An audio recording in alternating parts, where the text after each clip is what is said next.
So this is the 30-day body update because it's been a month, a very, very strange month.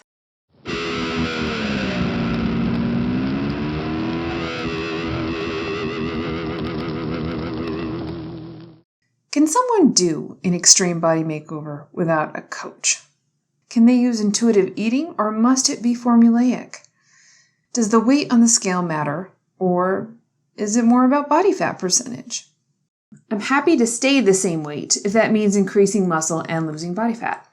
To do this, we got a cheap pair of calipers, and Mike pinched me in 7 places once a month. He has strong fingers. Ouch. I started off with about 19.8% body fat. Take a look at these pictures.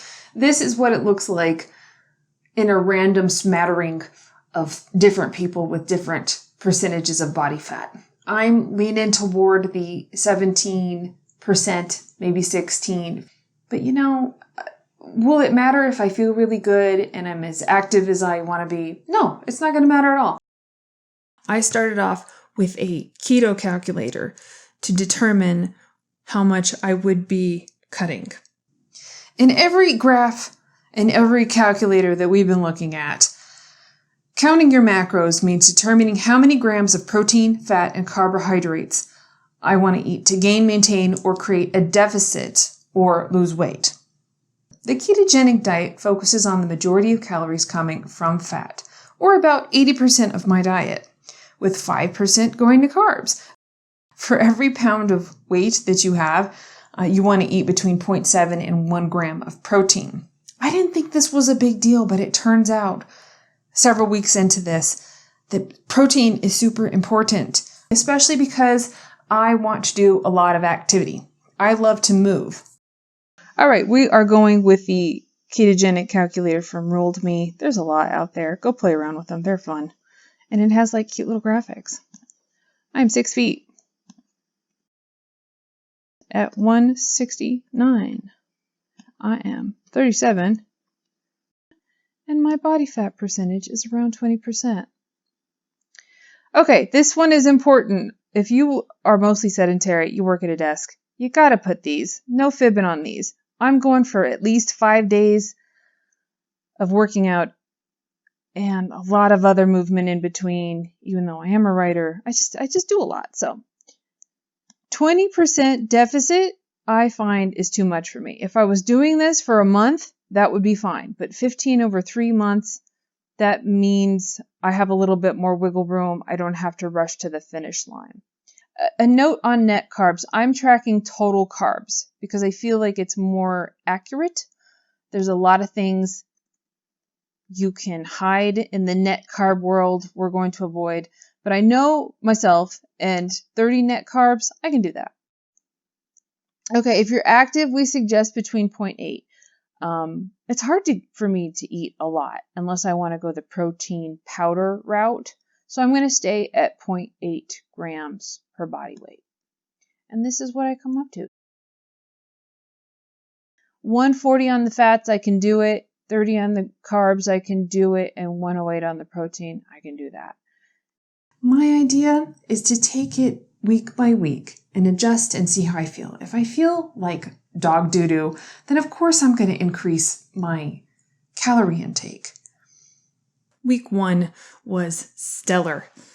I went back to more of my keto-esque eating and then drinking the electrolyte water.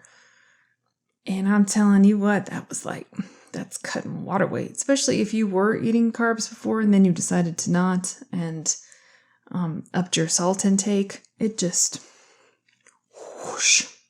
So if I was starting at 169-ish and then all of a sudden the scale is saying 166, you're getting a real rush from that. It's like, yeah, I can deal with this. This is going to be no problem to maintain my body composition and shrink it where I want to shrink it.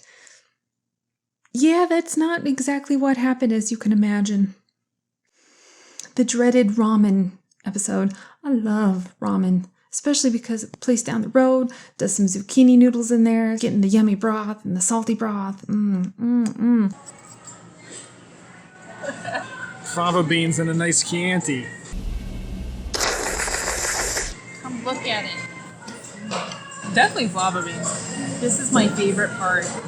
These marinated pickled egg thingies. That's legit.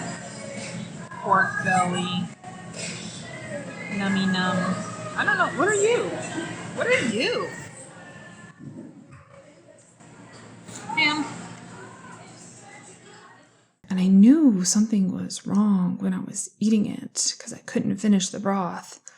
And I was really hungry, but my whole body was like, wait, there's something wrong.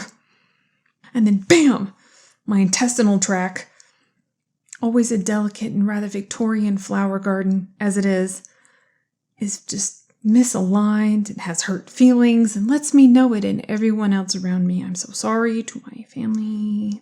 My weight, so seeing the steady decline, go right back up to where it was and dip and nothing was consistent. So that's basically like a big stamp that says big fuck you. What do I need to regroup, if anything? I'm going to have to actually cut down and get really consistent with the macros. But during the first month, I did not want to go hardcore because that's like 2 more months of denial. And it's not the best mindset for me. I know me when it comes to saying no to things that I like and want. That is not me. So I wrote an intuitive eating hypnosis and I've recorded it and am working on making that like a daily thing for me or an every other day thing. And that will be linked just so you guys can taste what that's like to feel good about what you eat, when you eat it, knowing how to say no, knowing what your body's requesting when it's craving something. It's stuff that we know as babies. We know when we're hungry. We know when we're tired. We know when we want to play and we're happy. And we know when we're sad. And we let all of those emotions flow through us. And being more intuitive, that's the direction that I prefer to go in. Because I just feel better and everybody else around me likes that. Which brings me to Carnivore Week. And I'm excited about this one. Lo and behold, a wonderful little thing popped up. It was a Thomas DeLauer challenge. He is a keto advocate. He does a lot of uploads. Dude looks buff. He looks ripped. He knows what he's talking about. He puts a lot of science into his stuff. Thomas was doing a 2-week carnivore challenge. This led me to the inevitable, the anti-vegan pathway of animal consumption. I'm sorry, vegans, look away, look away. I was a vegan for a while. I know how you feel. Five Guys burger with a lettuce bun. I don't know why I did it. I didn't think I was going to like it, but my sister was on board and she is a meat smoker. And my honey was on board. He was like, yeah, I can eat meat. Let's just eat meat. So we went and gave it a shot. So we did meat soup. Meat soup is now a thing. It's ground beef and then you put bone broth and you just have a bowl of meaty goodness that's almost like soup, but not as, obviously not dry. So meat soup is a thing. And we're calling this now Meatapalooza. I don't think this is going to be the be-all, end-all, but I am going to extend Meatapalooza for another couple of weeks and see where it takes me. I mean, as you can tell from these graphs, check out my macros, right? I was having some issues. I was having some issues with those freaking carbs when I increased my protein. So basically, all I was eating was stuff from animals. I found it really, really easy to ditch the carbs. And you can also see by doing that, that correlates with my weight drop. But if you cut out a lot of stuff that makes you messed up, you're gonna see results pretty quick. And I did. I have dropped down to maybe my leanest. After all that, am I on track? Well, the only way to really determine that is to look at the data and the pictures. Do I want to consult the scale? No. No, I really, really don't, because it's just become a number. It is a measurement of progress, but at the same time, I feel like I'm stronger. The look will come later, but if it doesn't, will it matter? If I'm not crazy, if I'm not starving, if I'm not hurting myself later in different ways, if I'm not pushing away my family members like, you don't understand, you're not doing this with me, all the other stuff that could be a self-sabotage. If I'm not headed to an all-you-can-eat buffet after Comic-Con, which frankly was never my intention, if I don't have to live in denial and fuck my metabolism, then all I have to do is have fun and enjoy the character and enjoy meeting people who also do their own kind of transformations in their own ways and listening to their stories. And that's worth it to me.